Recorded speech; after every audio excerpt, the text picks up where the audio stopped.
G'day there guys, that one kid that puts his hand up in class to read every time the teacher asks and yet questions why no one in class likes him here, back at it again with another episode of r/AmiTheA. Now if you love this content like I do, I want you to chuck a like on the video, sit back, relax, chuck a prawn on the barbie, and get ready for some bloody good content.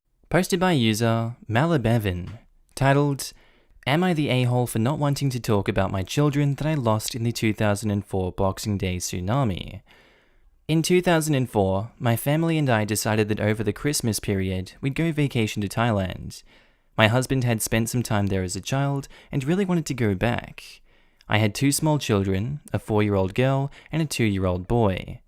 We arrived on the 23rd of December and were due to go back on the 2nd of January. On the 26th, Boxing Day, a tsunami hit the resort we were staying in. I was upstairs in our hotel room when it hit, whilst my husband was with our children in the dining area. I prayed that my husband had our children whilst I fought for myself. My husband and I were reunited 3 days later, and he told me that the tsunami hit before he managed to grab our children. We stayed in Thailand for 4 months, hoping our children were being kept somewhere, with us presumed dead. But after searching pretty much everywhere, we presumed the worst and returned home, which was the hardest thing we've ever done. I didn't deal with the loss well, nor did my husband, and we ended up divorcing 3 years later. We couldn't even look at pictures of the kids and broke down just looking at each other. My family has always been as respectful as they can, apart from my mother. My mother and I never had a good relationship. She was heavily addicted to drugs when I was born, and was in and out of my life until I was 15, when she sobered up. I was full of resentment and left the family home at 16, and we went about 10 years without talking. Over the quarantine period, I've been staying with my sister and her family, and they also let my mum live with them. My mum will make dinners extremely uncomfortable for me by telling my nieces about the cousins they never got to meet, and how she felt when she found out, even though we weren't talking at that time. Last night, I finally snapped. We were sitting having dinner when my mum asked about how my now ex-husband is. I told her I don't know, as I don't. We haven't spoken that often since we divorced. She asked if we'd still be together if the kids were alive. I asked how the frick was I meant to know. She told me to stop being a tramp, and I told her to stop bringing up the dead children. My nieces started getting upset because we were shouting. My sister told me to calm down as they're all allowed to grieve too, which I completely disagree with. I left my sister's house and to a hotel not too far away because I seriously can't take it anymore. But my sister has called multiple times telling me I've become a serious a-hole since losing my children. Am I the a-hole? I think it's a typical case of people not going through these experiences, not experiencing what this trauma will do to you, and not recognizing what the responses are. So absolutely, OP, you are not the a-hole. These people don't understand and refuse to come to grips with what you've gone through, and I just have no words for them. Not the a-hole. Your mum was purposely digging into you for a reaction. I'm sorry for your loss, and I hope the distance from your family who don't respect your boundaries give you some better peace. You could never be the a-hole in this situation. OP, your post made me cry. I'm so sorry this happened to you. I can't even imagine how you must feel. Not the a-hole. It's like your mum is looking to rub salt in the wound. Not the a-hole. Yes, the loss of your children extends to your family, and even their friends, and your own friends who have met them. But no one will feel it greater than you and your husband. It sounds like you and your mother/sister grieve in opposing ways. You do not want to talk about your children, but your mother and sister want to include them in their lives and talk and think about them regularly. Your mother crossed a line by bringing up your children despite knowing your feelings, then again by asking if you and your husband would still be together if they were alive. A question that only serves to be extremely nosy, cold-hearted, and condescending. Your sister also crossed a line by calling you an a-hole since losing your children. It sounds like they simply cannot understand your feelings and think that you should be processing your grief more like they are and are frustrated that you aren't. I think getting space away from them and going to the hotel was a great idea, but it might be time to think about next steps. Living with your sister and mother might not be good for your mental health, and it's maybe time to start thinking about a different place, to wait out the rest of the quarantine where you won't be bombarded with crap like this and your feelings will be respected. The sister is 100% right that everyone gets to grieve, and the natural progression to that is that everyone gets to grieve in their own way, in their own time, which is exactly what OP was not allowed to do, not the a-hole. Posted by user Boyfriend Daughter Trouble. Titled, Am I the a-hole for asking my boyfriend to stop wearing suits outside of work? I know this sounds weird, but here goes. I've been dating my 47 female boyfriend, 52 male, for 2 years. We met in a grief counseling group after losing our spouses. Everything in this relationship has been great. Our kids get along great. I even got a Mother's Day card from his son, thanking me for making his dad smile again. It was sweet. My daughter, 19 female, adores my boyfriend. I was surprised how fast they hit it off because she's very shy, but I didn't want to question it, so I let it go. But as time went on, things got weird. On Valentine's Day, he got me a bouquet and a rose for her, and she still has it hanging in her room. She gets up early every morning to make him a latte, and every night when he gets home, she's waiting in the kitchen with a beer and a sandwich for him. He has back problems, so she bought him a computer chair with a massage rollers on it, which ticked me off because I am a masseuse. I can take care of this man's back just fine. I refuse to be replaced by an effing chair. I asked my daughter why she keeps doing this stuff, and she said she just likes him. I asked why to see if I could get more info, and she started listing things. He's smart, funny, nice, blah blah blah. But what stuck out was when she said she loves the way he dresses. My boyfriend is a funeral director, so he always wears black suits. When I first started dating him, my daughter would always call him sharp-dressed man, saying things like, "Are you gonna go see that sharp-dressed man again?" Or, "When did you get to meet your new sharp-dressed man, Mum?" My daughter always says she wants to marry a man in a suit, so I assumed this was her way of showing approval. But now, I'm starting to wonder if there's more. I've been wanting to suggest that he stopped wearing suits outside work, but he loves his suits. We just bought a house together, and I know he's been looking at rings. This man is a chess champion who speaks 6 languages, yet doesn't know how to close his laptop when going to the bathroom, lol. So I'm invested in this relationship. I love this man, and I want to marry him, but I'm afraid if I tell him what's on my mind, he'll kick my daughter out. This all came to a head last night when we were watching a movie, and she went up to get drinks. When she came back, she handed my boyfriend his beer, and then tried to sit in his lap. I say tried because my boyfriend pushed her off and angrily told her what she did was inappropriate. He stormed up to our bedroom, and I followed him up to talk to him. He started saying that my daughter should start looking elsewhere to stay, but I told him about the suit thing, and that maybe if he just wore normal clothes outside work, she wouldn't act so weird. He told me I was being ridiculous, and we went to bed. I made him breakfast this morning, but he left to go eat instead. He says he's in the McDonald's parking lot now, but we're going to have a serious talk when he gets home. I don't know what to think. Am I the a-hole? Update on our conversation. Well, it turns out some of you were right, and there was a lot of crap I didn't know about. An entire crap show's worth, in fact.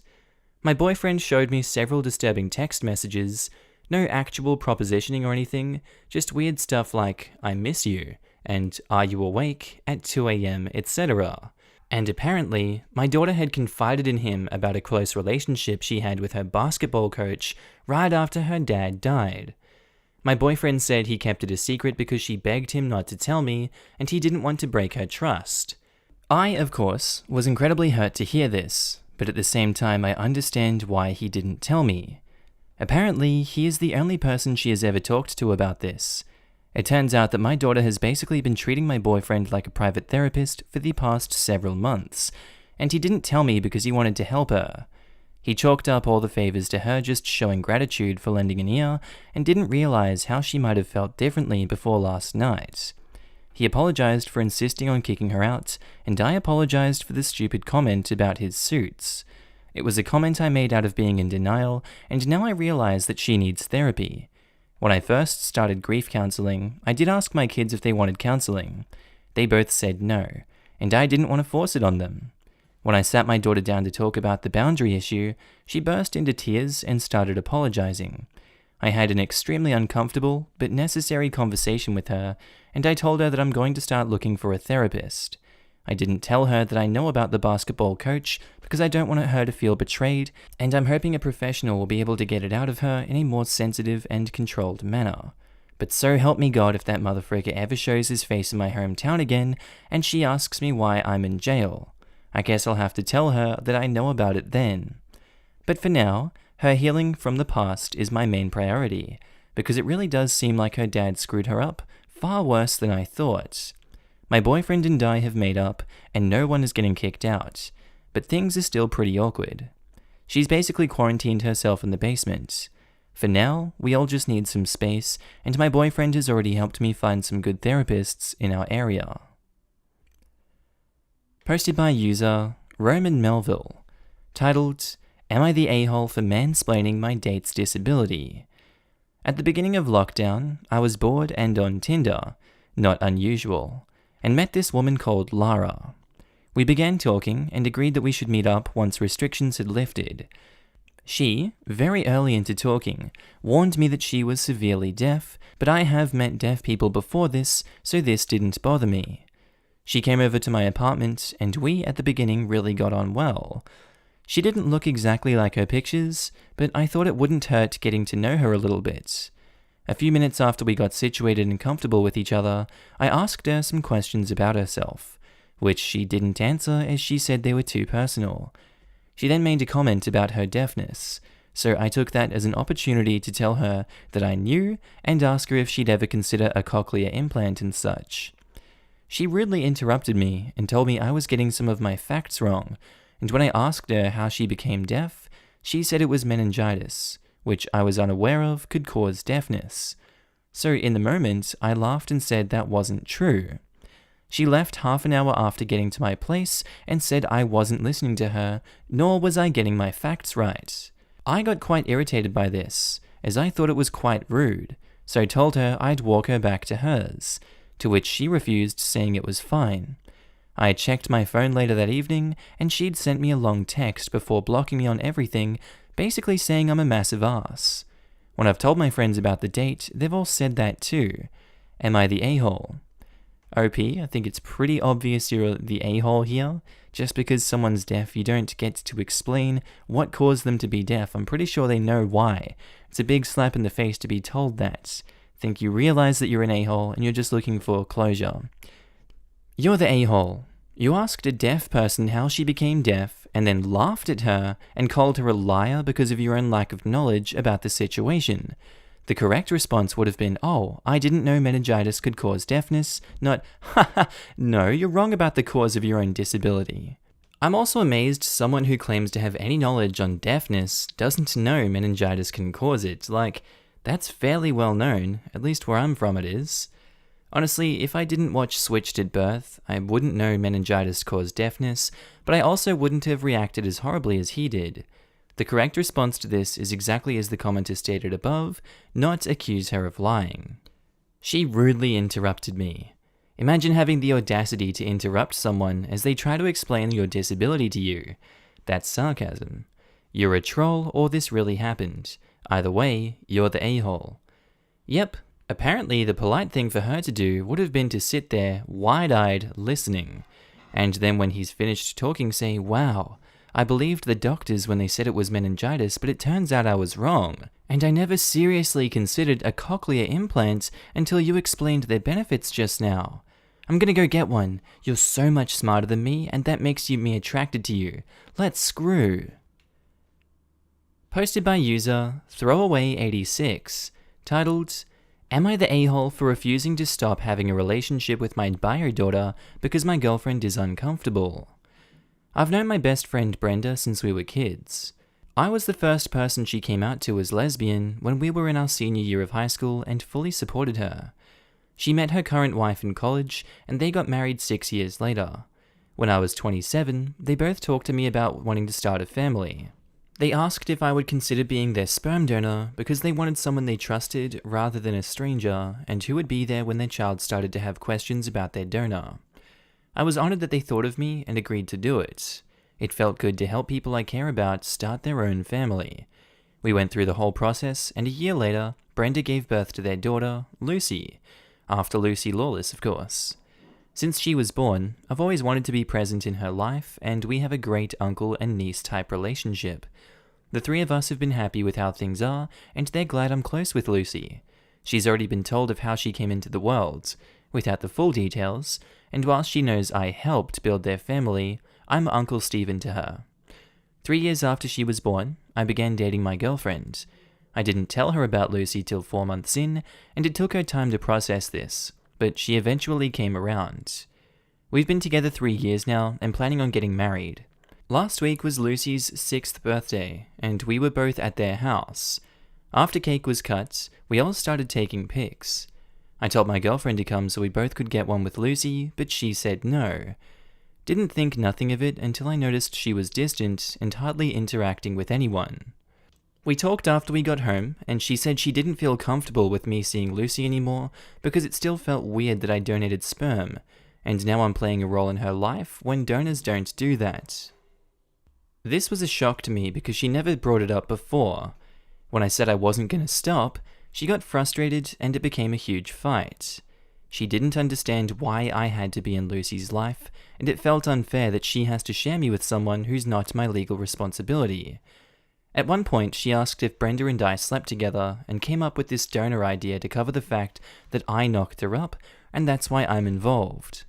I get we were both angry, but asking that was out of line.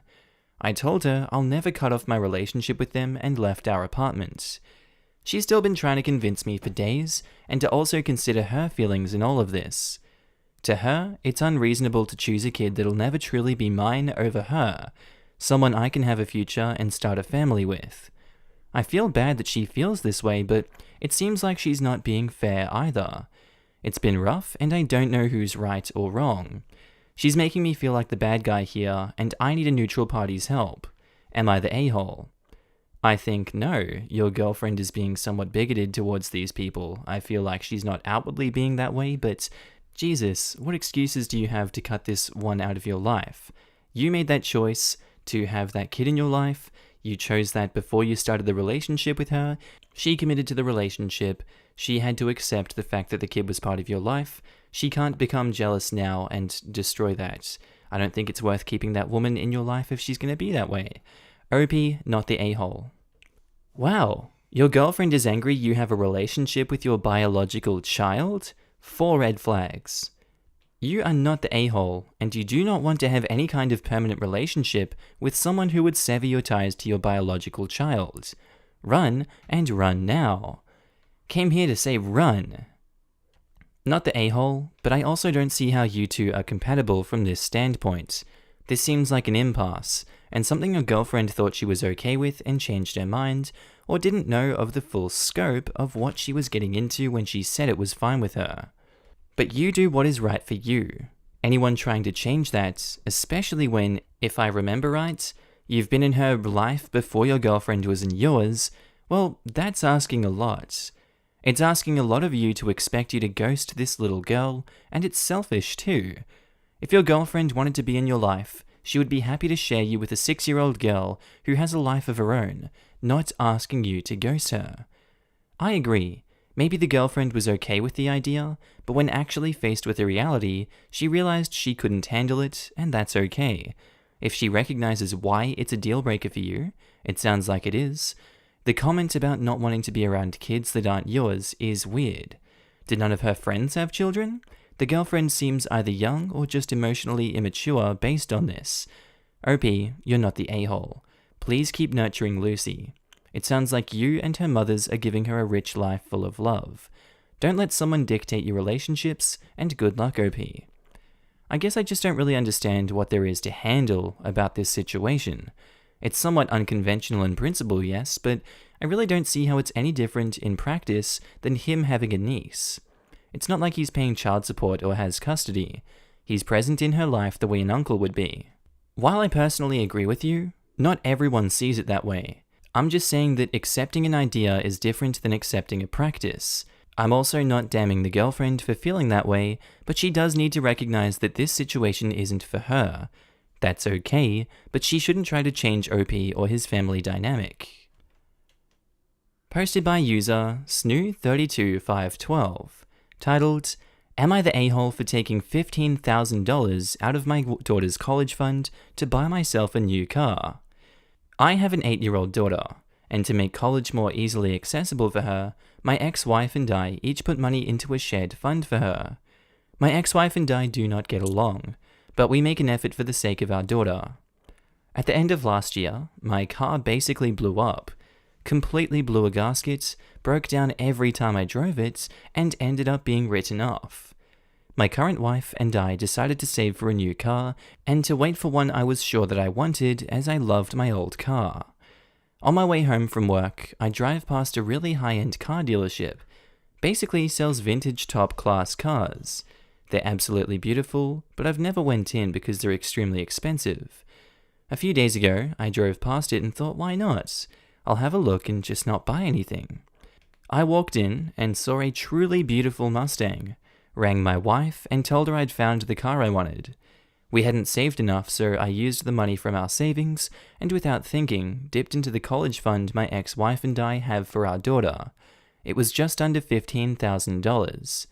I rang my ex-wife after I'd bought it to tell her and assured her that I'd put the money back in, but she went ballistic, telling me that she'd basically just paid for my car as she puts more money in monthly than I do.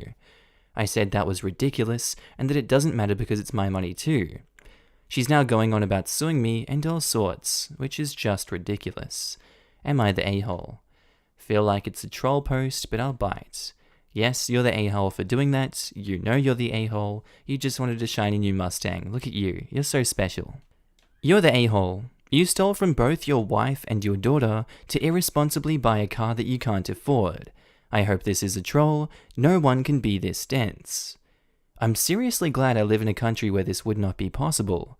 He would be able to pay into the accounts for his child, but he would not be able to open, close, or withdraw without the other parent present. If you wanted to do anything alone, you'd have to bring court orders showing you have sole custody. He's a crap parent, and I have high doubts he'll pay that money back. I hope the mum does sue him. America has something called a 529 account that this would be difficult to do with.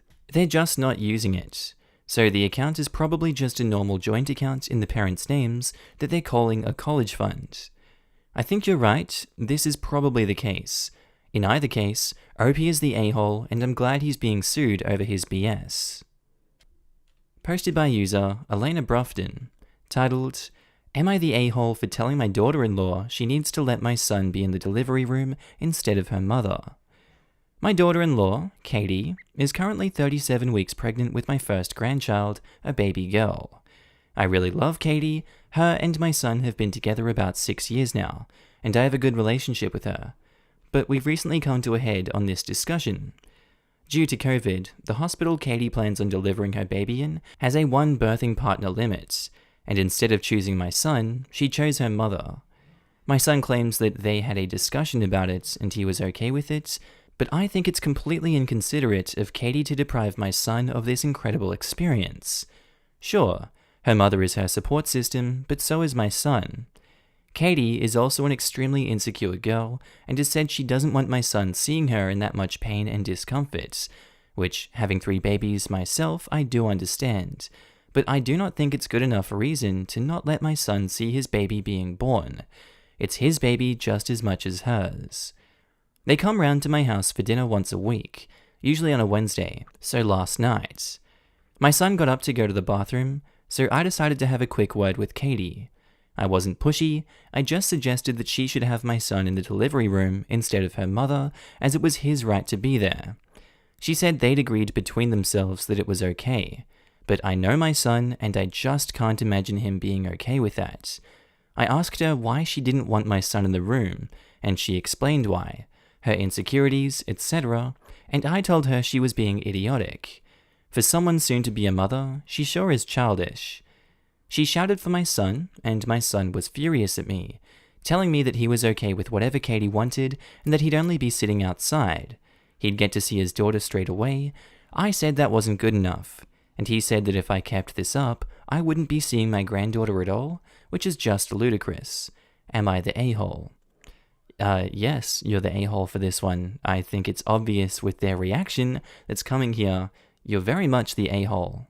How can you not think you're the a-hole if you're being attacked by your own kids that are okay with their decision they've made? OP, you are the a-hole and you need to respect their boundaries. You're the a-hole. She's the one passing the human out of her body, she's the one that decides who's in the room with her. I think it would be fine for husband to be upset and hurt, but OP needs to stay in her lane. Exactly my thoughts. The son is okay with it and understands. OP needs to mind her own beeswax, you're the a-hole. Even if the son is not okay with it and is just going along with what the wife wants because it's easier, it still is not anyone else's place to interject. The only person who gets to oppose the wife's decision is her husband if he wants to be in the room. Personally, I think the wife needs serious therapy if she's too insecure to allow the person who she loves and helped her create the life to be there when that life comes into the world. But that's not the issue. Mother-in-law went too far in this case. If you can only have one person due to COVID rules, then as a practical matter, your mother who has actually given birth is a better choice in my opinion.